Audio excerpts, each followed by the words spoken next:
Buenas, les voy a hablar sobre nuestro proyecto de procesamiento numérico, junto a mi grupo conformado por Carlos Arias, Luis Flores, Daniel Selwan y José Acevedo.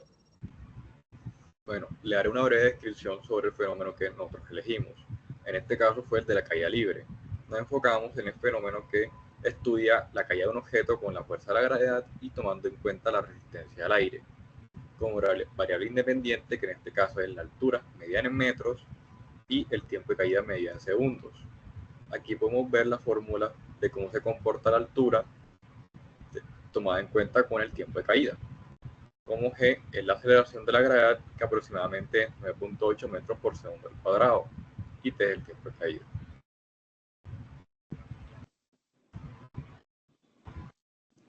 Ok, bueno, ahora viene la descripción de los materiales y nosotros tenemos primero un metro, el cual utilizamos para poder fijar la altura. En este caso, en nuestro experimento, la altura mínima que nosotros recolectamos fue la de 1 metro y la altura máxima fue de 1 metro con 38 centímetros.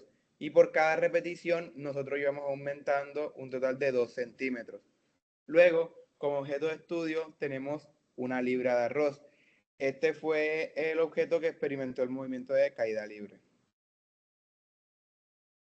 También utilizamos una cama para gatos y fue utilizada más que todo como un amortiguador para que el objeto primero no hiciera rebote y segundo, intentamos evitar que se dañara por medio de los impactos, recordando que entre más altura tomara el objeto, pues iba a ser siempre cada vez más fuerte por los impactos.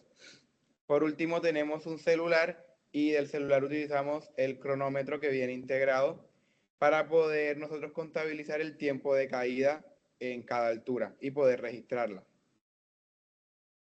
Aquí tenemos el montaje y pues no tiene mucha ciencia, están todos los elementos que ya mencioné y se dejaba caer el objeto de estudio desde la altura que estuviéramos experimentando. Estos son los 20 datos que nosotros recolectamos. Como dije anteriormente, la altura mínima siendo 1 metro y la altura máxima sería 1 metro con 38 centímetros. Cabe resaltar que por factores externos, bien sea por la resistencia al aire o por algún otro factor externo, van a haber alturas que nosotros, aunque aumentamos la altura, el tiempo nos da igual. Y aquí pues mostramos una gráfica donde relacionamos el tiempo y la altura, pero tenemos un error y es que nosotros en nuestro experimento utilizamos como variable independiente la altura y la variable dependiente el tiempo. Y acá pues lo tenemos al revés, entonces lo único que sería cambiar sería la escala y cambiar pues los ejes. Bueno, yo les voy a explicar sobre la regresión lineal y la regresión polinomial de segundo grado. Utilizamos un código de Colab para determinar la regresión lineal y la regresión polinomial de los datos obtenidos, teniendo los siguientes datos estadísticos. Las desviaciones nos dieron muy cercanas a cero, lo que quiere decir que ambas regresiones explican muy bien el comportamiento de los datos, pero nos quedamos con la regresión polinomial de grado 2 debido a que tiene una desviación más pequeña, tiene un error estándar más pequeño y tiene un coeficiente muy cercano a 1, aunque la regresión lineal también tiene uno muy cercano a 1, el de grado 2 se acerca más. Teniendo en cuenta, vamos a compararlo con lo que hizo ChatGPT.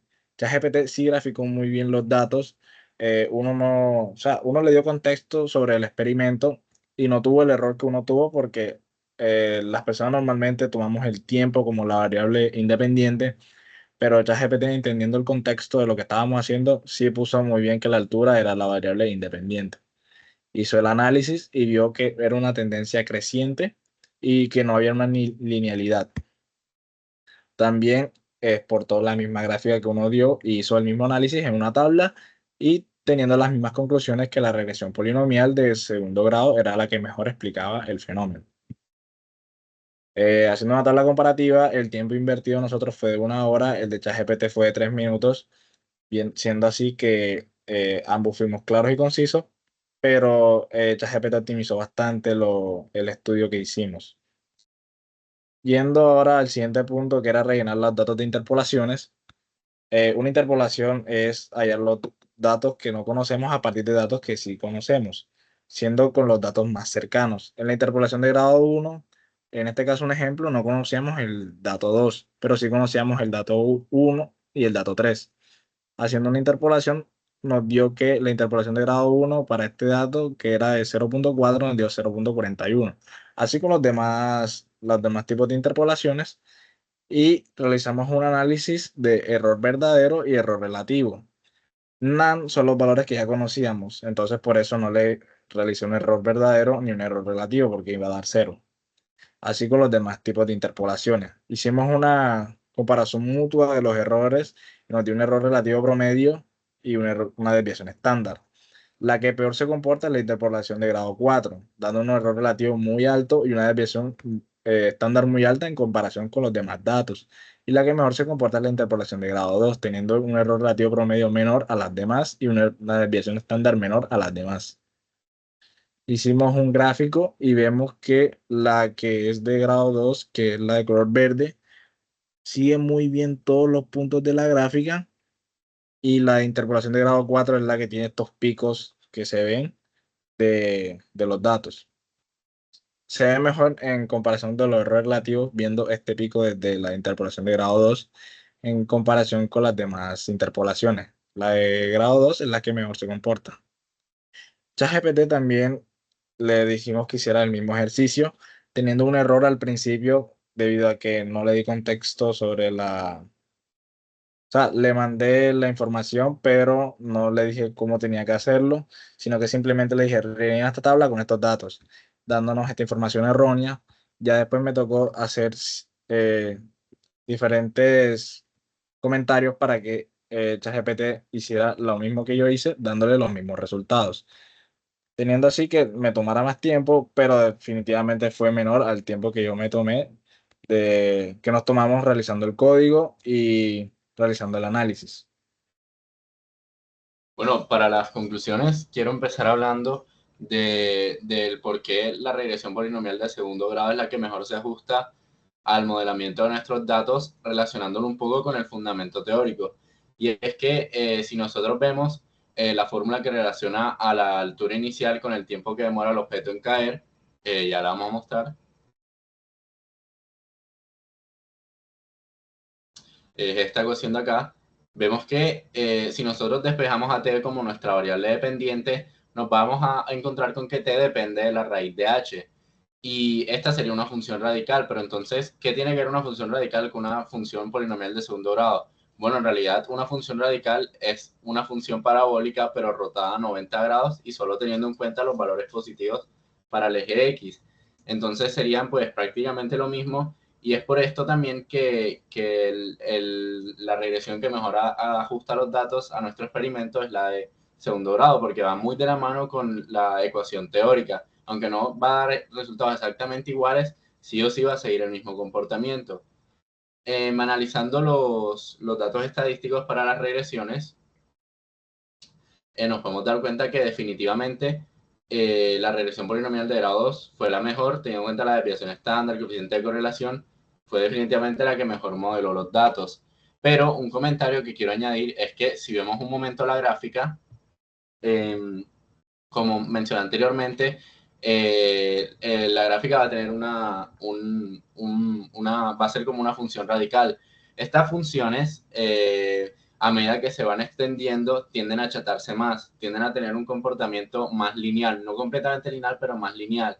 Esto quiere decir que si nosotros realizamos la regresión lineal en un conjunto de datos alejados de la raíz de la ecuación y tomamos más datos en nuestro experimento, la regresión lineal obviamente no va a ser mejor que la cuadrática, porque ahí dijimos que la cuadrática es la mejor, pero cada vez que tomamos más datos y hagamos la regresión más alejada hacia la derecha, la regresión lineal se va a comportar mejor por el simple comportamiento de las funciones radicales. También podemos ver, por ejemplo, que la desviación estándar total da muy parecida al error estándar estimado tanto para la regresión lineal como para la regresión polinomial de grado 2. Esto tiene una explicación que es más que nada algebraica, y es que las ecuaciones tanto para la desviación estándar total como para el error estándar estimado son muy parecidas.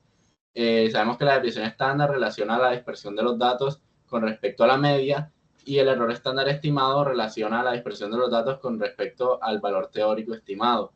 en realidad son fórmulas prácticamente iguales, tienen una raíz, una sumatoria, y en un denominador que está, para el caso de la desviación estándar, el término n-1, y para el caso del error estándar estimado tiene el término n-k, donde k es el grado del polinomio. Para el grado de polinomio 1 nos va a dar prácticamente la misma ecuación, y para el grado del polinomio 2 nos queda en el denominador n-2, pero aunque varíe al estar adentro de la raíz cuadrada, esto va a hacer que termine arrojando valores muy similares igualmente, y esta es la explicación de por qué los valores se parecen tanto. Ahora, en cuanto al uso de inteligencias artificiales generativas, ya para concluir, como nos dimos cuenta, pues son herramientas bastante útiles en cuanto al análisis y modelamiento de datos, pero pues pueden tener errores como el que nos pasó a nosotros, por ejemplo, en el caso de la interpolación, y donde tuvimos que estar pendientes y ir como diciéndole por dónde tenía que ir para poder obtener los resultados esperados y correctos. Entonces, en definitiva, sí, son bastante útiles, pero no debemos usarlas como en la totalidad para el procedimiento. Deberíamos apoyarnos en ellas, pero usarlas como eso, como un apoyo. Eso sería todo. Muchas gracias. Hasta luego.